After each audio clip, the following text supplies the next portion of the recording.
Economics. चलिए start करते हैं। अब बात करेंगे टैक्सेशन की। ये मेरी सेकंड वीडियो है। फर्स्ट वीडियो में टैक्सेशन का कुछ पार्ट मैंने कवर किया था और बाकी पार्ट इसमें कवर हो रहा है, और अगर एक दो वीडियो की ज़रूरत पड़ेगी तो वो भी बाद में मैं पोस्ट करूँगी। तो शुरू करते हैं। ये मैंने सबसे पहले लिया है ईयर, ठीक है, 2019, 20 और 2022-21। आपको पता है ये जो है ये प्रीवियस ईयर है, और ये ईयर में ही जो इनकम अर्न होगी और इसका जो टैक्स दिया जाएगा वो असेसमेंट ईयर यानी कि 2020-21 में दिया जाएगा। Sorry for the disturbance. और ये जो प्रीवियस ईयर इनकम है इस पे हमें असेसमेंट ईयर में टैक्स देना है, बट ये मैंने पहले आपको बताया था कि भाई इस ईयर इनकम अर्न होगी और इस ईयर पेमेंट ऑफ टैक्स होगा। बट क्या होता है इसमें एक बात और है कि जो है टीडीएस जो है वो इसी ईयर में कटता है। टीडीएस क्या होता है? Tax deducted at source. तो टीडीएस कटेगा इस पेमेंट पर, और ये कौन काटेगा? ये वो पर्सन काटेगा जो कि आपको पे कर रहा है, ठीक है। If you are a salary person then क्या होगा कि जो आपका एम्प्लॉयर है वो आपका एट सोर्स ही काट लेंगे और वही सबमिट कराएंगे इस टैक्स को। और अगर कोई ट्रांजैक्शन हो रही है तो वो पर्सन जो आपको मनी पे कर रहा है, ठीक है। उसके बाद टीडीएस कटने के बाद एडवांस टैक्स पे किया जाता है, यानी कि असेसमेंट ईयर से पहले, इसीलिए इसका नाम है एडवांस टैक्स, ठीक है। इसके बारे में बाद में हम आगे बात करते हैं। एडवांस टैक्स जो रेयरेस्ट केस होते हैं जिनकी इनकम जो है काफ़ी ज़्यादा होती है, ठीक है, काफ़ी ज़्यादा उनका टैक्स बन रहा होता है और अलग अलग तरीके की पेमेंट्स आ रही होती है, तो ऐसे में टैक्स चोरी होने की बहुत संभावना होती है। तो गवर्नमेंट प्रिकॉशनरी मेजर्स में बहुत सारे ऐसे रूल बना रखे हैं जिससे कोई टैक्स चोरी ना हो सके। तो ऐसे ही एक तो ये डिडक्शन हो जाती है पहले ही एट सोर्स पर ही, ठीक है, और उसके बाद जो है एडवांस टैक्स ले लिया जाता है जो बहुत ही हाईली इनकम्ड पर्सन है उनका, ठीक है। और ये जो है टैक्स की चोरी से बचाने के लिए, क्योंकि देखिए टैक्स जो है पे करना बहुत ज़रूरी है। गवर्नमेंट जो इतना एक्सपेंडिचर करती है पूरी इकोनॉमिक पे, क्योंकि सब ये हाथ झाड़ के निकल जाएंगे कि भाई हम क्यों करें, हम क्यों करें, ठीक है। एट लास्ट हर चीज़ जो फैसिलिटी है, सड़कें हैं, चाहे आपके क्या कहते हैं हॉस्पिटल्स हैं, स्कूल्स हैं गवर्नमेंट के, और दुनिया भर का जितनी भी गवर्नमेंट पैकेज देती है, तो ये सब कहाँ से पैसा आता है? ये टैक्स से कलेक्टेड होता है। इसके अलावा अदर सोर्स ऑफ रेवेन्यू भी है गवर्नमेंट के पास। तो इसीलिए गवर्नमेंट जो है बहुत ही ध्यान से इस पर नज़र रखती है ताकि टैक्स ज़्यादा से ज़्यादा कलेक्ट हो जाए। तो चलिए तो फिर आगे नेक्स्ट स्लाइड पे सीखते हैं इससे रिलेटेड कॉन्सेप्ट। इस स्लाइड में मैं बात करूंगी टीडीएस। पहले मैंने ये टॉपिक लिया बिकॉज जो आपका इनकम है उसमें सबसे पहले टीडीएस ही कटेगा, और ये अब आप ध्यान रखेंगे कि जो फाइनल टैक्स है वो असेसमेंट ईयर में दिया जाता है, लेकिन टीडीएस जो है प्रीवियस ईयर में कट जाता है इनकम एट सोर्स पर, ठीक है। It is paid at the source, ये इसकी पहली क्वालिटी है। Then paid by another person, ठीक है। अगर इनकम आपकी है तो आपके थ्रू नहीं पे किया जाएगा, ये दूसरा पर्सन जो आपको पे कर रहा है उसके थ्रू गवर्नमेंट को सबमिट करा जाएगा। हु इज पेइंग यू, ठीक है, जो आपको पे कर रहा है। If TDS less than the tax liability 10,000 और more then you have to pay the advance tax. अगर जो आपका टीडीएस है, मतलब आपकी फाइनल जो टैक्स लाइबिलिटी कैलकुलेशन करके बनती है ईयरली इनकम पे, और जो टैक्स डिडक्टेड हुआ एट सोर्स पर, अगर ये जो डिडक्शन था ये आपकी टोटल टैक्स लायबिलिटी का 10,000, ठीक है, या तो 10,000 का गैप था या इससे भी ज़्यादा का गैप आ गया है, इसका मतलब काफ़ी कम टीडीएस कट रहा है और ऐसे पर्सन का टैक्स ज़्यादा बन रहा है। इसका मतलब वो जो है कैटेगरी में आ गया एडवांस टैक्स की। अब उसको न केवल टीडीएस देना पड़ेगा, मतलब टैक्स तो ये एट सोर्स ही कट जा रहा है, लेकिन उसके बावजूद उसको बाद में एडवांस टैक्सेस भी देने पड़ेंगे, ठीक है। मतलब ये एडवांस टैक्स जो is a part of your tax वो भी है, बट ये एडवांस ही ले लिया जाता है प्रिकॉशनरी मेजर के चलते। All this calculation will be done on previous income, और ये जो कैलकुलेशन है ये प्रीवियस इनकम पे ही चल रही है। और मैं आपको बताऊं कि कैसे पता चलता है कि भाई टैक्स लायबिलिटी आपकी जो है टीडीएस से 10,000 या उससे ज़्यादा की बन रही है। कैसे पता चलेगा? जो आपका जनरल पैटर्न ऑफ इनकम है पिछले सालों का, उससे एक अंदाज़ा गवर्नमेंट को लग जाता है और आपको भी लग जाता है कि मेरे को इतनी इनकम ईयरली हो ही जाती है। तो उससे आपको गवर्नमेंट को भी पता रहता है कि आपकी टैक्स लायबिलिटी ज़्यादा है, टीडीएस जितना कट रहा है उससे ज़्यादा है, तो आप एडवांस कैटेगरी में आ गए हैं और आप एडवांस टैक्स देते रहिए। ठीक है, अगर आप ऐसा नहीं करते तो फिर मैं आगे बताती हूँ कि फिर क्या होता है। अब देखिए जो एडवांस टैक्स है इस पे हम बात कर लेते हैं। ठीक है, पिछली स्लाइड टीडीएस पे थी, अब एडवांस टैक्स। अब मैंने बोला कि एडवांस टैक्स तो आपको इनकम अर्न करते करते ही देना पड़ेगा। ये हमारा प्रीवियस ईयर है 2019-20 और ये हमारा असेसमेंट ईयर है 2021। ठीक है, और ये हमने पहले वाली वीडियो में डिस्कस किया था कि जो हमारा ईयर होता है वो हम 1 अप्रैल से 31 मार्च तक मानते हैं, फाइनेंशियल ईयर होता है ये। ठीक है, 2019 1 अप्रैल एंड 31 मार्च 2020। तो ये जो है हमारा प्रीवियस ईयर है, इसमें जो टैक्स है वो बाद में अगले साल 2021 में दिया जाएगा। बट जिन लोगों का एडवांस टैक्स बनता है उनको इसी साल कुछ पोर्शन जो है देना शुरू करना पड़ेगा। ठीक है, अब ये पोर्शन कैसा होता है? ये क्वार्टरली होता है पेमेंट। ठीक है, 4 जो है पेमेंट की किश्तें जाती हैं। पहली जो आपकी इंस्टॉलमेंट है वो 6th मंथ यानी जून में जाएगी, क्योंकि देखिए 1 अप्रैल से अगर पहली तिमाही देखी जाए तो वो जून ही है। ठीक है, तो 6th मंथ में जाएगी and then sorry for disturbance. और फिर नेक्स्ट जो इंस्टॉलमेंट जाएगी वो 9 मंथ यानी सितंबर में जाएगी। उसके बाद दिसंबर में 12th मंथ में जाएगी। उसके बाद नेक्स्ट ईयर जो 2020 होगा उसका जो 3rd यानी मार्च का महीना है उसमें जाएगी। और ये जो है क्वार्टरली इस तरह जाती है, month 6th 9th 12th and 3rd। ठीक है, और जो पोर्शन होगा वो कितना होगा? पहली जो आपकी इंस्टॉलमेंट जाएगी वो है 15% of your all tax, then 30% और बढ़ा के यानी 45% तक आप पे कर दोगे। फिर उस पर 30% और बढ़ा दोगे, 30% पोर्शन और दे दोगे, वो हो जाएगा अब तक 12th मंथ तक जो है 75% आप दे चुके होंगे। और फिर बचेगा सिर्फ 25% जो कि आप फाइनली मार्च में सबमिट करा दोगे। ठीक है, और ये सारा अजम्पशन चलेगा आपके प्रीवियस पैटर्न ऑफ इनकम पे, जो आपको भी पता है और गवर्नमेंट को भी पता है कि आपका जनरल टैक्स काफ़ी हायर जाता है, तो आपको एडवांस टैक्स किश्तों में जमा कर देना चाहिए। ठीक है, इफ़ यू आर टैक्स पे and you haven't filed the advance tax. ठीक है, अगर आप टैक्स पे हैं और आपका टैक्स काफ़ी ज़्यादा जाता है और एडवांस टैक्स की कैटेगरी में आप आते हैं, फिर भी आप एडवांस टैक्स नहीं देते, तो आपका क्या प्रॉब्लम है? जैसे आप मान लीजिए कि एक आपका पैटर्न ऑफ इनकम है कि हाँ आपको इतनी इनकम होती है और गवर्नमेंट कह रही है कि आपको एडवांस टैक्स दे देना चाहिए, और आप कहेंगे कि मुझे तो इस साल की इनकम का बिल्कुल अंदाज़ा नहीं है, मेरी तो इनकम 0 होने वाली है इस साल। ठीक है, तो आपने मान ली 0, अब 0 इनकम पे क्या टैक्स होगा? ठीक है, एंड इफ द टैक्स, और जब आपका असेसमेंट ईयर आता है और आपका टैक्स कैलकुलेशन किया जाता है, आप करते हो और गवर्नमेंट भी बाद में करेगी ITR देख के, तो वो जो टैक्स है वो आपके जो टैक्स आपने बोला था कि भाई मेरे को तो इनकम हो नहीं रही, उसके 10% जो उस पर इनकम बनता था उसके 10% से कहीं ज़्यादा इनकम हो रही है। ऑब्वियसली होगी, क्योंकि आप एडवांस कैटेगरी के पेयर थे और आपने झूठ बोल दिया है। तो अगर इतना ज़्यादा टैक्स आपका बन रहा है तो आपको वो जो टैक्स आपने नहीं दिया और आपको देना चाहिए था, उस सारे टैक्स पे आपको गवर्नमेंट को इंटरेस्ट देना पड़ेगा।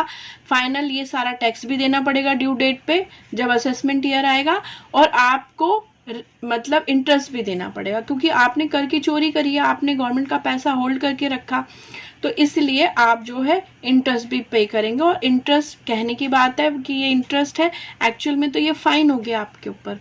ठीक है, तो इसीलिए जो है झूठ तो बिल्कुल चलेगा नहीं, बिकॉज आपका प्रीवियस पैटर्न ऐसा है, और इसीलिए गवर्नमेंट इसी चीज़ को देखते हुए ITR वगैरह जो फाइल की जाती है, जो पुरानी सारी पड़ी होती है, उससे आराम से गवर्नमेंट अंदाज़ा लगा सकती है कि ये आदमी चाहे कुछ भी बोले, इसे जर्नली इतनी इनकम ईयरली हो ही जाती है और ये इस कैटेगरी का पर्सन है।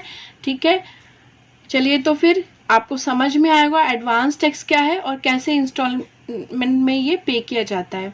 ठीक है। उसके बाद अब ये जो मतलब आपका जनरल पैटर्न ऑफ इनकम जितना भी है और आपने उसके अकॉर्डिंग एडवांस टैक्स दे दिया, लेकिन हो सकता है इस साल आपकी इनकम और भी ज़्यादा बढ़कर आ गई हो पिछले साल के कंपैरेटिवली, तो जब आप टैक्स का कैलकुलेशन करेंगे तो वो इस टैक्स की कैटेगरी से और बाहर जा रहा है, तो वो जो फाइनल टैक्स जो आप बचा हुआ टैक्स देंगे उसे बोलते हैं सेल्फ असेसमेंट टैक्स। यानी ये जो टैक्स था ये प्रीवियस पैटर्न पे था और अब आपने सेल्फ असेस किया तो आपको लगा टैक्स और भी बन रहा है मेरा, और वो फाइनल टैक्स क्योंकि अब आपको पता थोड़ी था कि इतनी इनकम मेरी बढ़ जाएगी, वो फाइनल टैक्स आप जो है ड्यू डेट जब असेसमेंट ईयर की आएगी वहां पर पे कर दोगे। तो अब कितने तरह के टैक्स दिए आपने? टीडीएस दिया, टैक्स एट सोर्स दिया, एडवांस टैक्स दिया जो कि आपके प्रीवियस पैटर्न पे बेस्ड था, और अब जब ये ईयर बीत गया प्रीवियस ईयर तब आपने फाइनल कैलकुलेशन किया और अब भी आपका टैक्स बन रहा है तो आप उसे सेल्फ असेसमेंट टैक्स में ड्यू डेट पर असेसमेंट ईयर में इसको जमा करा देंगे। एक बात जो ध्यान करने की वो है कि हो सकता है इस ईयर कम हो इनकम, ठीक है, तो आपका ऑलरेडी टैक्स ज़्यादा चला गया है, तो फिर क्या होगा? जब आपने टैक्स नहीं दिया तो आप गवर्नमेंट को इंटरेस्ट देते थे, अब आपने ज़्यादा टैक्स दिया तो गवर्नमेंट क्या करेगी? आपको रिफंड करेगी आपका वो जो भी ज़्यादा टैक्स किया है, ठीक है, वो ITR से पता ही चल जाएगा, ठीक है। और उसके बाद उस टैक्स पे क्योंकि गवर्नमेंट के पास आपका पैसा होल्ड था वो उस पर आपको इंटरेस्ट दे देगी, ठीक है। ये बात अलग है कि जब गवर्नमेंट इंटरेस्ट चार्ज करती है आपसे तो उसका रेट हायर होता है और गवर्नमेंट जब आपको पे करती है होल्ड मनी पर तो उसका इंटरेस्ट कम होता है, ठीक है। चलिए तो फिर आगे पहुंच। अब जो है एडवांस टैक्स के बारे में आपको क्या पता चला? It is generally paid by the higher income people, ठीक है, जिनका लेवल ऑफ इनकम बहुत हाई है और गवर्नमेंट को अच्छे से पता है, उनको भी अच्छे से पता है कि मुझे अगर मैंने नहीं दिया तो मुझे इंटरेस्ट पे करना पड़ जाएगा। तो अब तक आप 3 method to give the tax, कौन कौन से 3 मेथड है? यहाँ पर है TDS, ठीक है, ये ए ही है, ये थोड़ा सा प्रिंटिंग का प्रॉब्लम हो गया है टाइप का। ये TDS दिया आपने, टैक्स डिडक्टेड एट सोर्स, उसके बाद आपने एडवांस टैक्स दिया, ठीक है, जो हायर इनकम पीपल देते हैं, सभी को नहीं देना पड़ता, और उसके बाद भी अगर कुछ बच जाता है तो सेल्फ असेसमेंट टैक्स दे दिया जाता है, ये भी हायर इनकम ग्रुप ही देते हैं।